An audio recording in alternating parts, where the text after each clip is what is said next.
a passionate instigator and dynamic problem solver, Dr. Kevin Ross Emery, the host of the Dr. Kevin Radio Show, will be taking you outside the box, behind the curtain, and identifying the load of BS we are fed every day. And now, Dr. Kevin.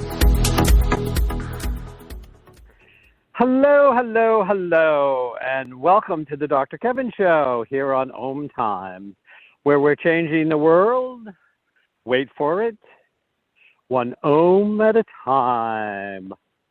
So, I want to, first of all, remind everybody this is a live call-in show, so you can call in at 202-570-7057. That's 202-570-7057. You know, some of you have been around for a while. Some of you have been around for maybe 15 or 16 years. I know I've got people that's been following me for quite a while on the Dr. Kevin Show. And as you know, I set up formats. I set up things the way I want to do. They stay that way for a little while, and then boom, they drift. And then sometimes I set up something new. And welcome to the wonderful head of Dr. Kevin. It is a scary place to be, and if you don't like roller coasters, you're not recommended to go into that place. We're going to be talking to tonight's guest in just a minute, but I, for a long time, started the show with what got me, what was my hot topic. And my hot topic was either something that gave me the warm and fuzzy, the cockles of my heart and made them warm and fuzzy, or it got me hot under the collar. That kind of was one of those things I did for quite a while, a few years, I think. I did almost every show with a hot topic. I'd ask my guests what they thought about the hot topic, and then I would introduce my guest fully.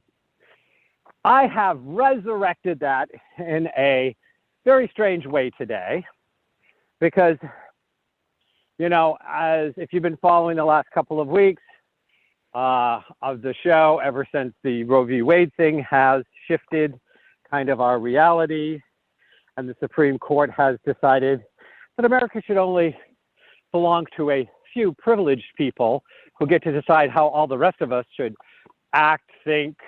They'd love it if they could teach us all how to pray.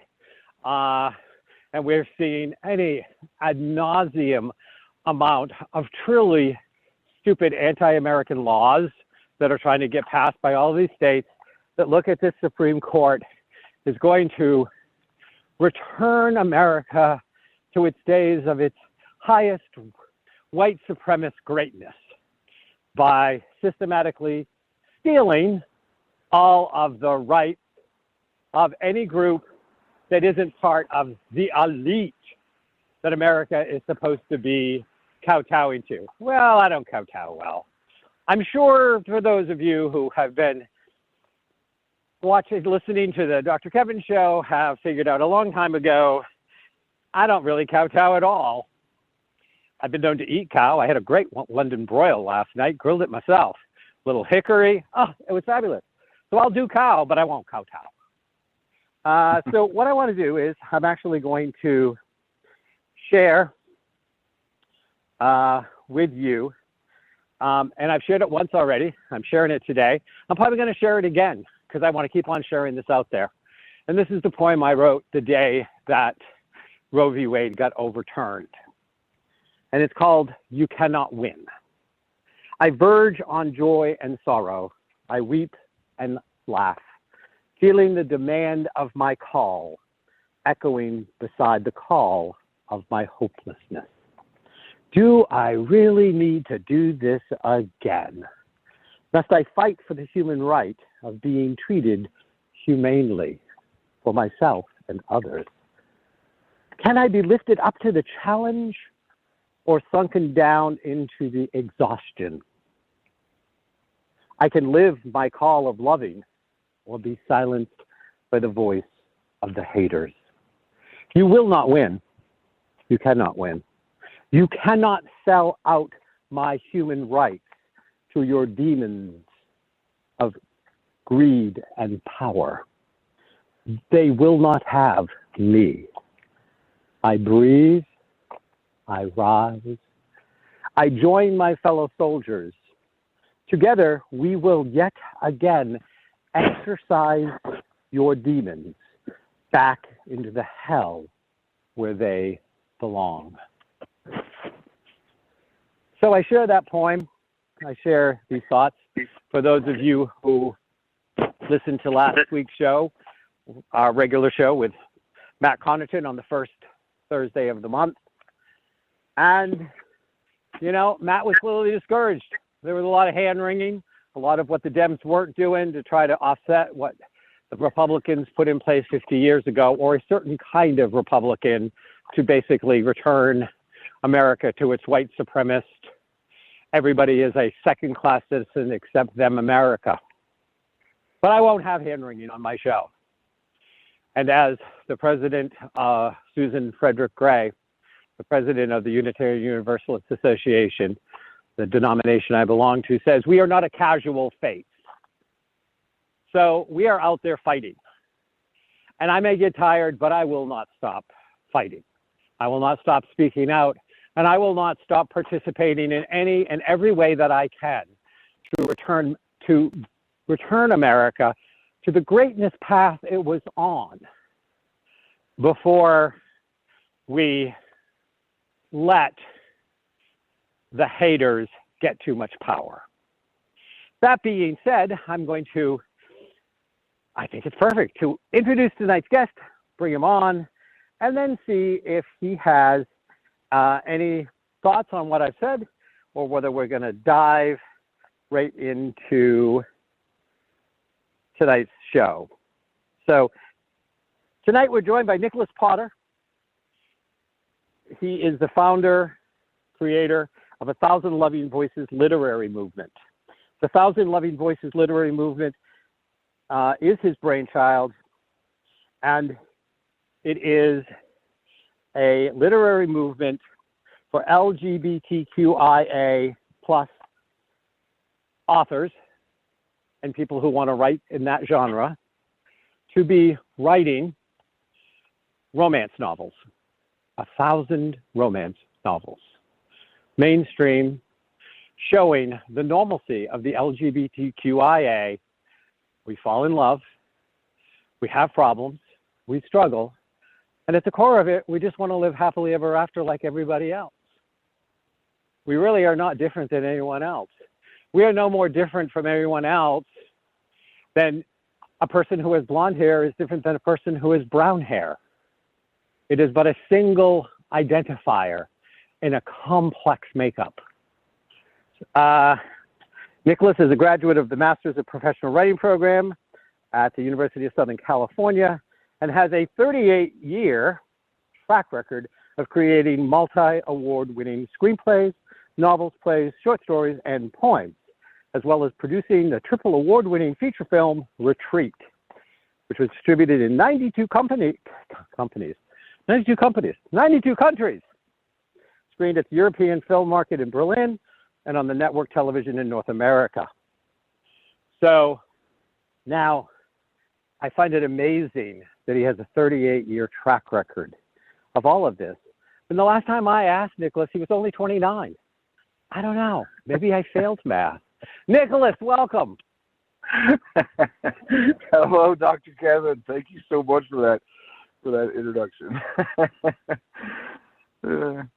Yeah, it is rather amazing how I stay so young and have such a long track record.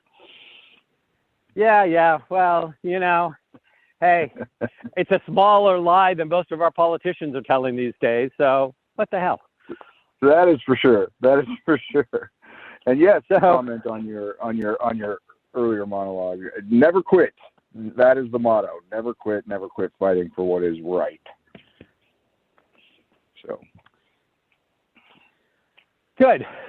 So I'd like to talk about, because first of all, I'd like to talk a little bit about, and I'm going to tell you right now, we've only got a few minutes before we go to our first break. I will hear the music, you will not, so I will say, and we're going to break, which basically means in about, 15 or 20 seconds, no one's going to be able to hear you anymore. If you are in mid-sentence, oh well, we'll pick the sentence up on the other side, just so you know. Nickolas, got it. So yes. Tell me a little bit, because I know this project pretty well at this point for lots of reasons, which we'll get to later in the show. But this project came to you before the Roe v. Wade thing became the thing it became when those papers were leaked. So this was all pre us realizing how demented the Supreme Court had become. So what led to you to create 1,000 Loving Voices? Yes, it did come before the leak, and I think it's interesting that it came to me and now has a newer, even stronger purpose. But the idea was this frustration between, or about, I should say, about how slow mainstream media is to pick up LGBTQIA plus love stories as just a beautiful romance without making a big deal about the gender identity or sexual preferences of the main characters. And what I was thinking, I was taking some time for myself, and what I was thinking is maybe we're only getting one story here and one movie there, and they're trickling in so slowly that nobody's really having a chance to catch on and go, wait a minute, a love story is a love story, just like love is love, and we should be enjoying these beautiful, rich stories. But if we collect 1,000 romance novels all together and publish them kind of globally and with a lot of fanfare, so that there would be hard not to notice our project, maybe we can shift the way that straight consumers are reading our stories.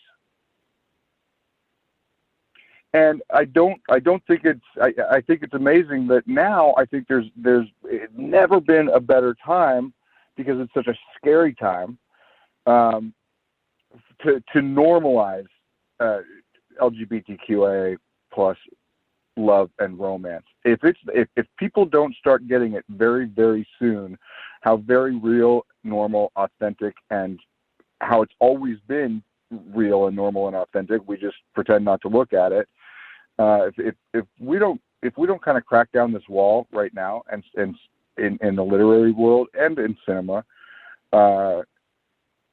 it may be too late. The amount of homophobia that may take over and stop this from happening ever, if some people in some high offices get their way, it could be devastating. It could be devastating if we don't let the art that we consume start reflecting real life, the real lives of everyone and every artist, not just a few.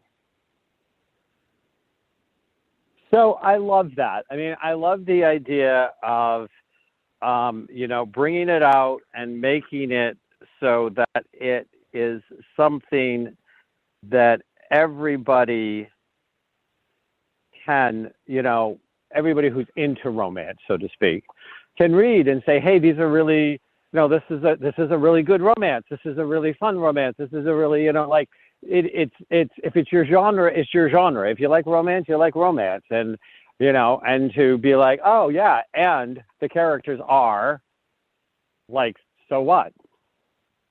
That's really what we want. We want them to love the book and at the same time accept the fact that it's all really okay.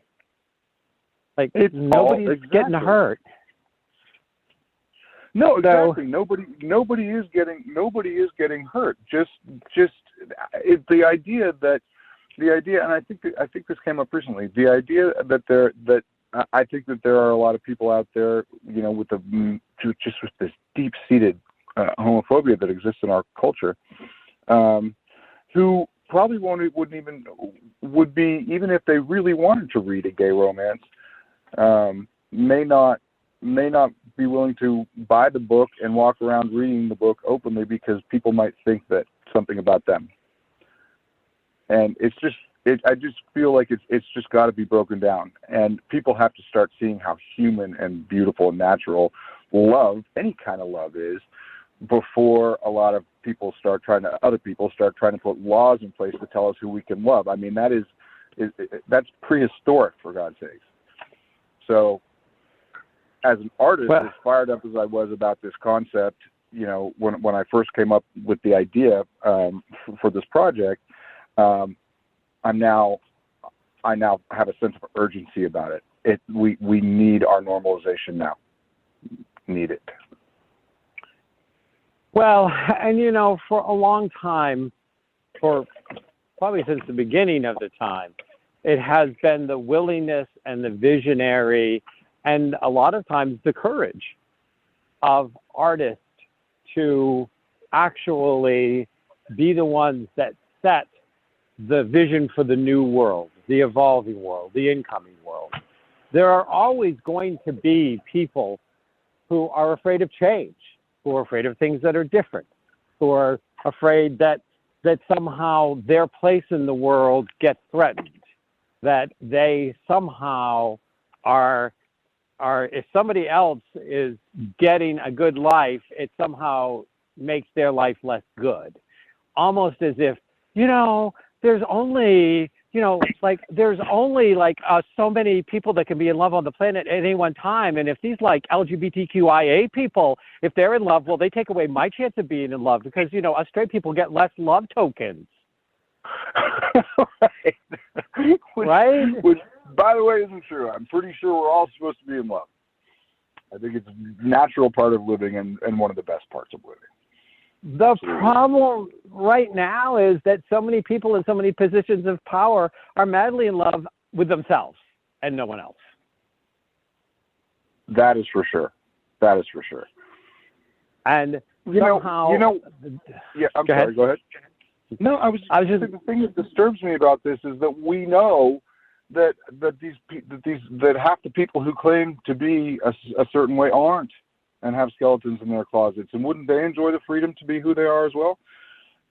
People are afraid of being judged. We're social creatures. It's biologically built into us to want the approval of our herd.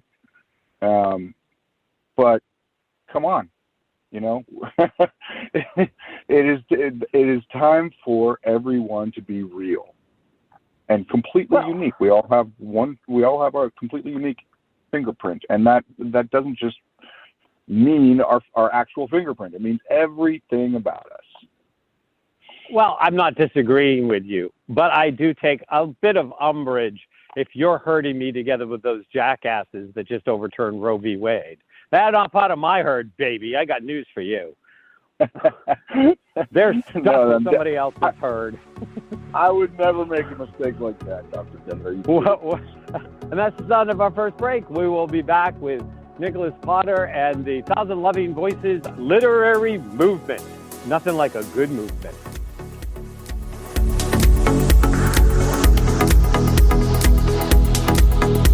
Conscious media for conscious minds. OMTimes. Have you ever wondered how to change your love paradigm? The secret key is finding a love partnership, not just a regular connection. How do you find these? Through conscious relationships. Ascending Hearts Dating is a dating site for people like you that believes in second chances and a different type of spiritual connection. Try Ascending Hearts for free today at ascendinghearts.com and change your love paradigm. Ascending Hearts, the premier dating community for the spiritually awake. Hello, I'm Sandy Sedgbeer, host of OMTimes magazine's flagship radio show, What is Going On? My passion is sifting through information, research, and innovations from new thought teachers, speakers, and researchers pushing back the boundaries of what we know about life, energy, metaphysics, and the universe.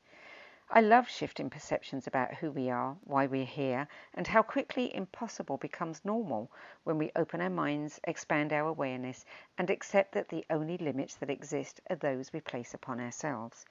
So if you're the kind of forward-thinking, eager investigator of what lies beyond the current reality that most perceive, why not make a date to come play with me in the field of possibilities at 4 p.m. Pacific Time, 7 p.m. Eastern Time every Thursday, and together we can discover what's really going on. You came across someone struggling with hunger. How would you recognize them? Would you notice an 8-year-old girl who's not excited for summer break because she may not be having lunch again until September? or a war veteran who's having a hard time landing a job and getting back on his feet. I am the 1 in 8 Americans who struggle with hunger. I am hunger in America. Hunger can be hard to recognize. Learn why at IamHungerInAmerica.org, brought to you by Feeding America and the Ad Council.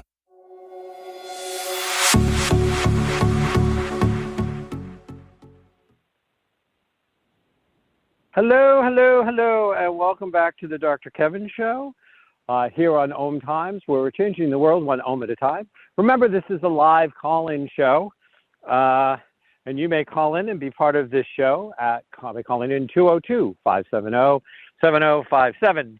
And I do want to mention that tonight's show we do have a sponsor for, which is Lionsgate.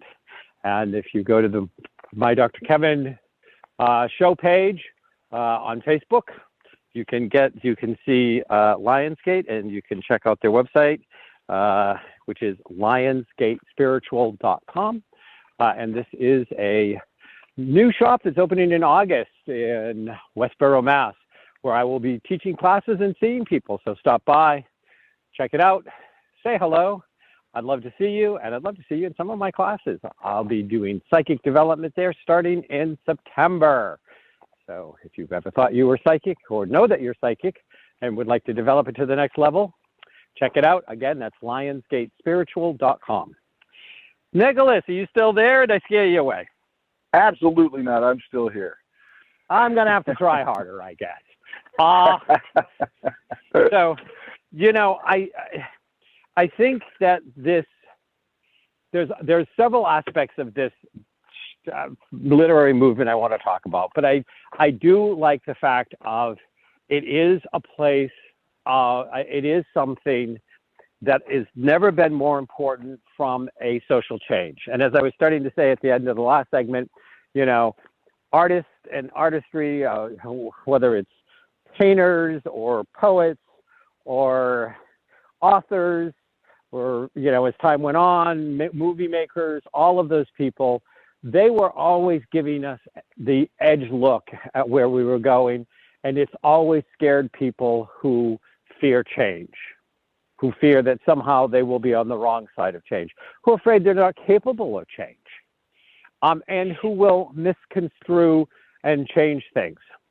I just shot my video for my monthly Talking the Tea with Dr. K newsletter, which, by the way, you were mentioned in. Anybody who is not on the Dr. Kevin mailing list and would like to get my monthly Talking the Tea with Dr. K video and news update, you can go to mydrkevin.com and just sign up on the mailing list. That's mydrkevin.com. The one I'm talking about now will be getting released Friday or Monday. I don't know. I don't do tech. But it's going to be released anytime now. It's always somewhere around the mid-month. But, one of the things I stumbled across, and I think it's so important that we keep on standing in and radiating the truth. We're just humans, that every species has homosexuality as a perfectly normal, natural way. That the word homosexual, the word homosexual, I learned recently, I knew that it wasn't in any of the original texts. Do you know the word homosexual was only put into the Bible in the 1980s? That before that, the translation, which was never about homosexual, meant something completely different. And in the 80s, they changed the translation, so it's not what was originally written, to say homosexual. Did you know that? Wow, I did not know that it was that recent. That's just very disturbing and disappointing. Yeah. So, it is. It is up to us to not only stand in our truth, but to constantly remind people of the truth. Because I said it last week, I'll probably say it next week, and in these very, very days where change has never been more important, I'm going to keep on saying it. A third of the people are going to hate you, a third of the people are going to love you, and a third of the people will get swayed to whatever your cause is, whatever you're selling, whoever you are, whatever you're doing. And all of our energies need to go through that third that can be swayed, that will actually take action, that will speak up and say, no, I'm not going to be, it's not even about being a racist or a homophobe or a misogynist. It's not about any of those. It's not about I'm not going to be one. It's about being an anti-racist. It's about being, a term, I believe, a term that was coined by Ibram X. Kendi, who wrote How to Be an Anti-Racist, but an anti-homophobe, an anti-racist. I like the term be an anti-toxic Christian. I like that. I like that term too, very much. And being an anti is actually taking action to change the systemicness of that which you are opposing. Not just by saying, well, I don't do it, so it doesn't matter. Like, that's not good enough anymore. And I love that the fact that these books, in a way, by taking these actions, are being anti-homophobic. Does that make sense? Thank you for saying that. It makes perfect sense, and that's exactly what they're doing. And I'm hoping that this whole movement will give some people. I'm a writer through and through. I love the written word, whether it's a movie or a book or pretty much anything else. Writers are visionaries. Look at how much science has come to pass because first it was science fiction. Buck Rogers in the 21st century gave scientists a lot to work with. So, a lot of this stuff starts off creatively. And I've been thinking about, how much freedom anybody, not just someone who's a professional writer who's made their living that way, but how much freedom you have as a writer to write a story and tap into parts of yourself that maybe are scary for you to tap into, but it's okay because you're doing it through one of your characters. You can find things out about yourself by living through the characters that you're creating on a page. And I think there's opportunity here for that too. People who want a safe place and a safe way to explore some things that they've always been too afraid to explore. Tell a story about it and see what kind of feelings that brings up for you. This is a very, very good place to do that, I would think. And you were saying, yeah? No, go ahead.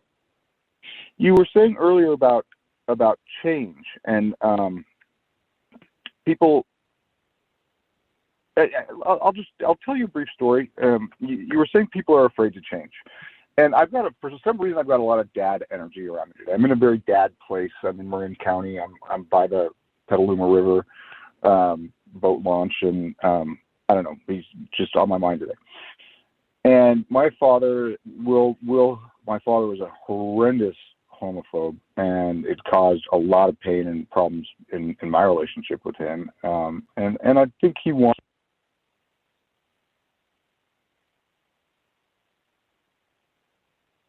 Hello? Have we lost? Did we lose our guest?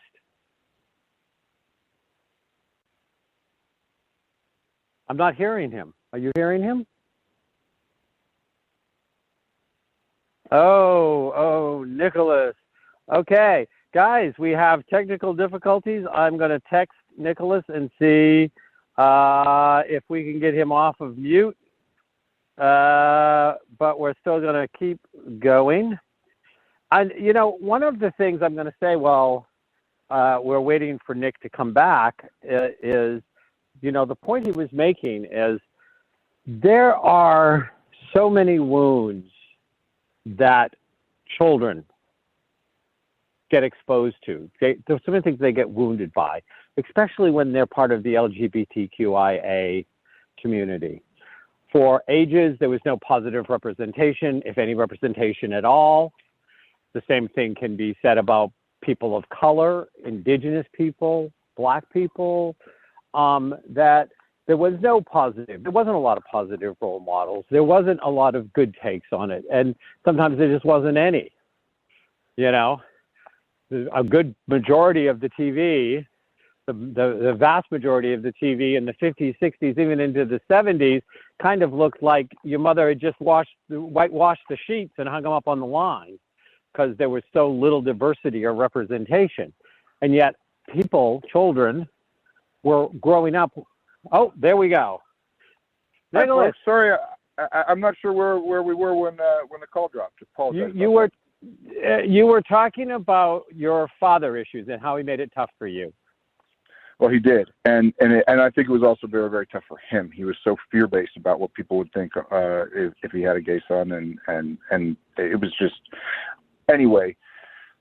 To get to the point, my father wouldn't even hug another male, even his own son. Wouldn't kiss me goodbye at an airport if he was dropping me off for a flight or whatever. He was so afraid of what other people would think. My father had a kind of a famous store here in town, and everybody knew my dad and loved my dad. And the closer he got to his end with cancer, the more he worked. That's how he dealt with anxiety. And he said to me one day, very soon before he died, because everyone could see how sick he was, and everyone was wondering what the hell he was doing at work. But everybody was giving him a hug because they could see that it was a hug goodbye. And these were people that he'd grown up with and went to high school with, and his cohorts from his own day. And he said to me, everybody hugs now. And it made me so sad because I said, you know what, Dad, you haven't been paying attention. Everyone's been hugging for decades. And look what you missed out on because you were afraid of the change. So I don't want to get all emotional about my dad's story. But the example was he was afraid to change. He was afraid to roll with the times and loosen up. And look what he missed out on. Yeah. Well, I think that, one of the things, because we didn't know how long it was going to take to get you back, and I was talking about how little kids, whether it's LGBTQIA little kids, whether it is indigenous or BIPOC, black, people of color little kids, how little representation they've had for decades in this country in the media, since the media began, and most of it was bad, or they made fun, or they were the bad, or they were made out to be, things to scorn or to feel bad about. And that, this is why LGBTQIA teenagers is the highest suicide group. Because there are no positive role models. There are no books to read. There are no movies to watch. I mean, it's changing. It's changing slowly. But, go ahead. With lives at stake, it's not changing. It's changing too slowly. We have to step it up because we are losing people because they don't have anyone to identify with in the media that they consume. And it's not okay. It's not okay. No, it's not okay. And, I think, and thank you for sharing that story of your father. And that's one of the reasons, another reason to have these books out, because I know one of your goals that you talked to me about. And so I want to, quote unquote, come clean with the audience. Not that I am ever anything but slightly sweaty, but clean. Because I walk a lot. Is that I actually have become one of the authors that is writing in 1,000 Loving Voices. I keep on thinking I was sixth. Is that correct, or is that wasn't I like the sixth one that joined or something? No, you were lucky number 7. Lucky number 7. Seven. I don't know why that doesn't stick in my head. I think when we first talked and I took the time to make the decision, I was going to be 6, and I think somebody came in, and then they were 6 and I became 7. I think that's what happened. I think the very first time that actually, I think that is what happened. Yep. So, but that's okay. 7 is lucky, so we're going to roll with it. It's going to be lucky for 1,000 Loving Voices. Let me guarantee you. So I'm writing an LGBTQIA love story. I'm one of the authors that's putting these books out.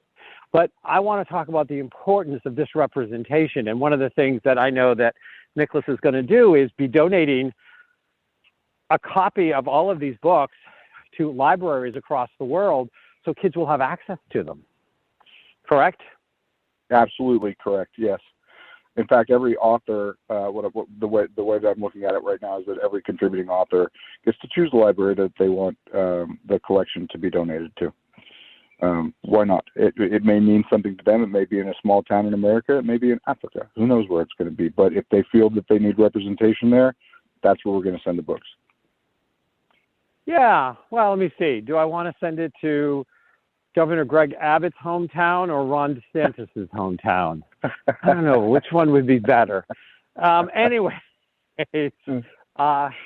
but again, I think that the idea of the representation that all kids get to see. I don't know if you've seen it or not. I just actually happened to stumble across this, and I kind of binge watched it over 2 or 3 nights with my husband, which was Ms. Marvel. Have you seen Ms. Marvel? I have not. I'm a little behind the times. Well, but she is a 16-year-old Pakistani Muslim girl who becomes a superhero and saves the world. But she says at the beginning, because she lives in Jersey City, she goes, girls of color from Jersey City aren't the heroes that save the world. And her best friend said, you are going to save the world. And he's a white 16-year-old male. But he's looking at her, and basically saying that he believes in it. But I heard that, and it was painful. And we don't have a lot of gay superheroes. How many gay superheroes can you mention that they've given a big Marvel film to? No, we don't. We don't, exactly. And why not? It's ridiculous. Yeah. So I think that that's very important.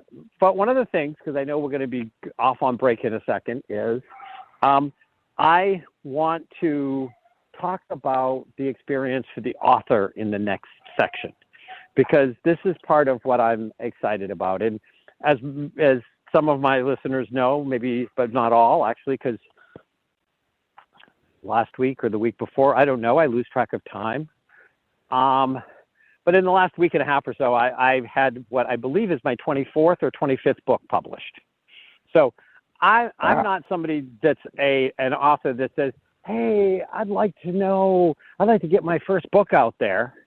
But I will tell you, if you are an author who wants to get his first book out there or her first book out there, if you are somebody who feels like as either an LGBTQIA person or an ally, you don't have to be LGBTQIA author. It just has to be an LGBTQIA romance. That, this is a once in a lifetime opportunity to actually make that happen. And we're going to explain why when we get back from break, or Nick's going to explain why. But I think that that's the next thing I'd like to cover. Are you ready to go for that, Nick? I'm ready. Okay, well, that's the side of the music. We'll be right back here on the Dr. Kevin Show.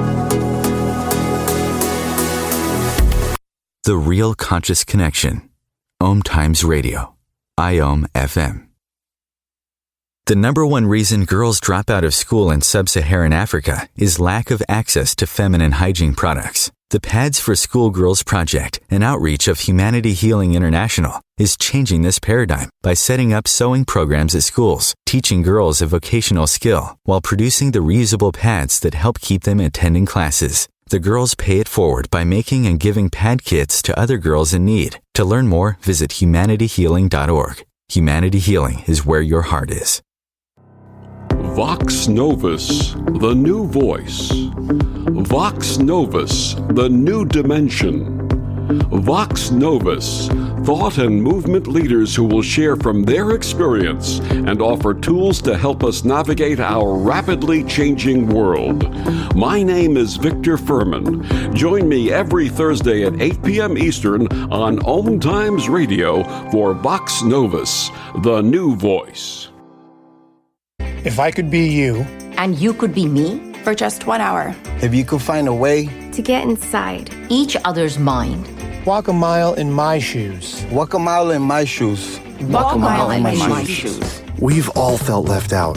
And for some, that feeling lasts more than a moment. We can change that. Learn how at belongingbeginswithus.org. Brought to you by the Ad Council. Walk a mile in my shoes.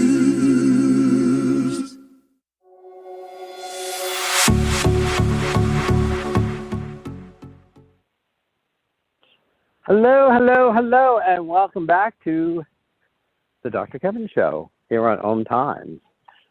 And remember, we are a live call-in show. and you can call in at 202-570-7057. Also, if you go to the Dr. Kevin Show Facebook fan page, so you just put in the Dr. Kevin Show on Facebook and the fan page will come up. If you haven't liked it, hit that like button. You are going to both see the information about Nickolas. He is going to go there himself, and he's going to put his email address so you can go there and send him an email if you want more information. And we are going to be talking about an upcoming informational webinar, and that has already been posted on the comment line so that you can go there and click that link if you would like to find out more. How's that for efficiency? That is efficient. That's wonderful. So tell us about the author's experience here and the things that you forget that I think are important. Don't worry, I'll weigh in. God forbid I should ever keep my mouth shut. Go ahead. What I think is important here is, especially for the authors, for previously unpublished authors, but for any author, what we wanted to do is we want this collection of romance novels to be, and by the way, it can also be a collection of short stories. I keep saying novels because that's what most people are doing, but there are lots of ways to be creative and express what we're trying to express here. But we are doing a lot of quality control as a member of these 1,000 authors that we're putting together. You're going to be given professional editing on your manuscript. There's also an internal quality control mechanism whereby you need to read two other authors' books and give them constructive feedback. Take time with it, and two other authors will do the same thing for you.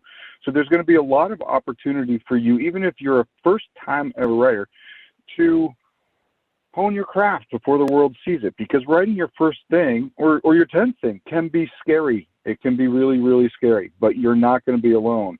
And the other benefit of that is that make friends in this group. They're like-minded people. We're doing a never-before-done kind of literary movement here, trying to make some real change in the world. And it should be fun. As important as it is, there's nothing wrong with having fun with it and making friends and collaborators for future projects and really moving this, keeping it alive and continuing to create great literature that represents LGBTQIA romance and love stories. This can keep going forever. Well, forever. I may look like I've lived that long, but I don't know that I'm going to make it forever. But who knows? I mean, I have broken other records in my lifetime. I'm going to. So first of all, I have to correct my thinking because I thought it was 3 other books that you had to read. And I don't know why I got 3, but you just said 2. So I have to adjust that because I've been saying, and I'm going to need to read 3 other people's books and 3 other people are going to read my book and blah, blah, blah, blah. And so I have to make that adjustment because I've been talking a lot about this to try to encourage people to get their voices out. And absolutely. Well, you may have said that because I probably just told you in one of our private conversations. Originally, I had thought 3, and some of the people that I was brainstorming with thought that was too big of a time commitment, especially for people who are new to writing and maybe really struggling to focus on their book while they're holding down a job and something else at the same time. So I reduced it to 2. I think it's something, and it's still a community building activity. You're necessarily connected to 2 of your cohorts. Wow. I just had this, I hope you're sitting down. I just had this idea, and I'm going to throw it out there. And again, for those of you who didn't join us for some reason for the last segment of the Dr. Kevin Show, obviously we're going to be replayed 6 times this week on OMTime, and then you can always go to the archives and listen to this. But this is Nickolas Potter, who is an award-winning screenplay author, writer, who is the brainchild of the 1,000 Loving Voices literary movement. I just love that. 1,000 Loving Voices literary movement, whose goal is to release out in I'm going to call it in a discernible period of time, in a limited period of time. It's not like all 1,000 are going to come out on one day. It's like there's going to be a rolling to get 1,000 books out because, let's face it, what do you do if 1,000 books show up at the same time? You go, oh my God, I can't read them all. Not today. Very true. Very you have to give me tomorrow. Yeah, I mean, like sometimes it's almost, So I've been kicking around because Nickolas and I talk about this. I'm like, 100 a month wouldn't be too bad. But, the goal is to get the river flowing and to get the flow out there and to have people looking forward to it, to say, hey, I can't wait to see what are the next titles next time. But I have this dream vacation I've always wanted to take. And I will wrap this back around to 1,000 Loving Voices, which is something I heard about a long time ago. I haven't checked on it for a while, but I think it probably still exists. And it is a bed and breakfast that I was told about that was on Galloway Bay in Ireland. That's a writer's bed and breakfast. Have you heard of this? I have, actually. I have. Yeah. And I'm told that all of the rooms have a great view, that it's set up for you to go and you get up and you go downstairs and there's a continental breakfast or food. Then you go up, you write all day, whatever. And then you have dinner with all the other writers. And then you either go back to writing or you can hang out with the other writers that night. Yeah, it's a wonderful, wonderful place. And that's a wonderful dream vacation. I would recommend it. I haven't done it yet. And I was close to it. I was right there in Ireland, but none of my friends that I was traveling with were writers. So they overruled me. Yeah. Well, I'm thinking that when there's a certain number of people that are on board, would be to see how many of them would raise their hand and say, hey, if we found a bed and breakfast or a place where we could take over for even a long weekend or 4 or 5 days, what if we created a mobile writers retreat where those writers could get together and actually meet and break bread and spend time writing and supporting each other and stuff like that? I mean, what do you think? I think it's brilliant. I think it's community building at its best, and I think we're coming out of a COVID era where people are ready, and we'll probably, who knows if we'll ever fully be out of COVID, but people are ready to start connecting again, and we've seen what isolation does to mental health and does to creativity. It's been a very, very hard time. And it is my fondest wish that all 1,000 participants in this project at one point or another meet and have an opportunity to break bread, like you said, and really have a good conversation with each other and develop a friendship. This project, when it's over, should still be giving back. So I think your suggestion is spot on and sounds so fun. Well, I know there are certain levels that you are looking to achieve and certain milestones that you look to hit. And I don't know that we necessarily need to go over those on the radio show. Obviously, again, July 31st at 3 p.m. Eastern, noon Pacific, you're going to be doing a webinar to answer questions for authors that are interested. I'm going to do my best to be there as well. And I know that you're going to invite some of the other authors, and whether they can make it or not, because obviously we all are a kind of like herding cat bunch headed off on our own little back alley doing whatever it is we need to do. So how many? But, I do invite you again to go to the Facebook fan page, The Dr. Kevin Show, or you can, I'm going to have you put it there if you haven't already, because I don't know if you did it on break, but is to put the email address. People can contact you directly. You can tell us the email, but I also would like to have it in print on the Dr. Kevin Facebook fan page. And what would that email be? That email is 1000lvproject@gmail.com. Okay. And I'm on the page right now. I was afraid to touch my phone because I didn't want to disconnect again. Okay. Well, don't disconnect. You can wait till after the show. But that is 1000lvproject@gmail. I know that there was a website up and the website came down and the website is being redone and there's some kind of tech something going on. So don't go looking for the website yet, but you can come to the webinar definitely. One of the exciting things is because writing can be isolating and because it can be lonely, and sometimes the collaborative of just talking to people. You shared a little bit about the book you're writing, but not a lot. I don't know much. I've shared a lot more about the book I'm writing to you. Yeah, you have. I'm happy to share, by the way, with you. I'm happy to hear. So, okay. But it is kind of nice, and I actually am sharing it with my husband and sharing it with a couple of close friends. I've got my massage therapist every week keeps on saying, "So where are the boys today? Where are the boys now? Where are they now?" She's already volunteered to read it before it even goes to edit, because she says she's already in love with the boys and the story, and she's like, she's on top of me every week about it. I love it. which is kind of sweet. So it's very sweet.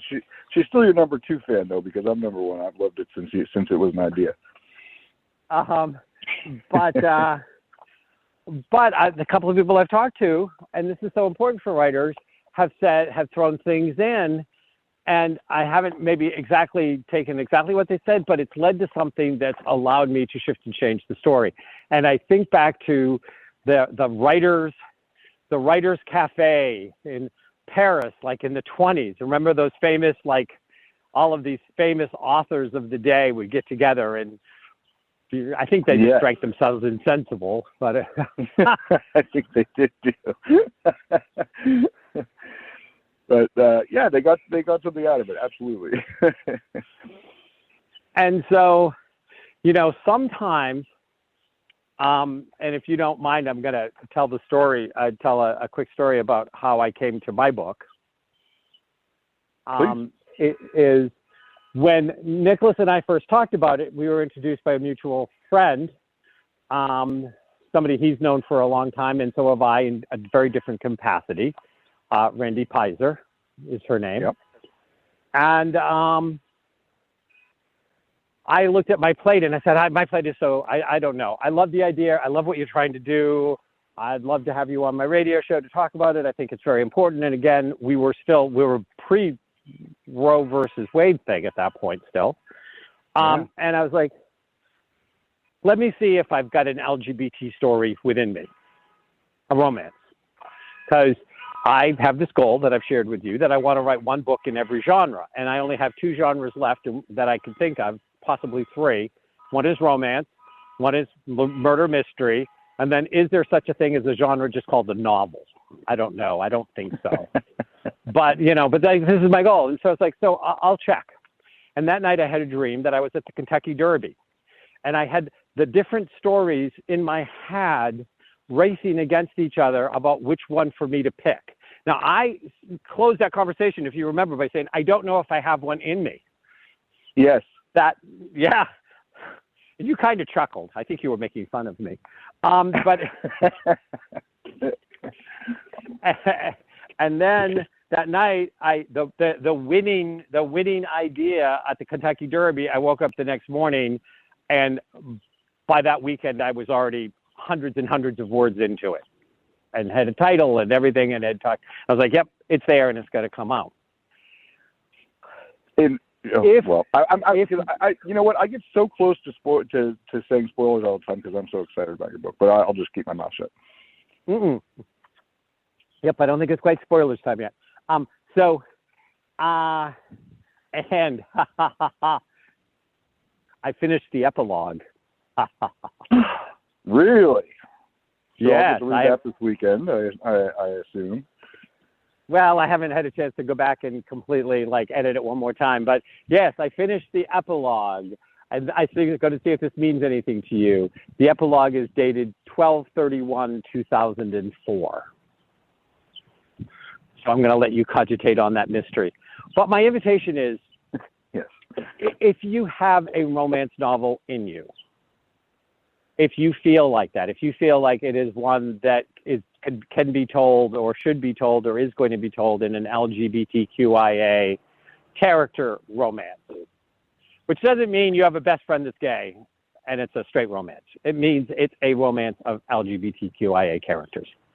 They have to be having the romance. I'm assuming that. You can tell me if I'm wrong. You can't throw in, you can't throw in, Rupert Everett and say, yeah, see, it qualifies. But if you have it in you, but you don't know, I don't know how to bring it out. I don't know, I have doubts. I've never really tried to write a whole book, or I've stranded, or I've struggled.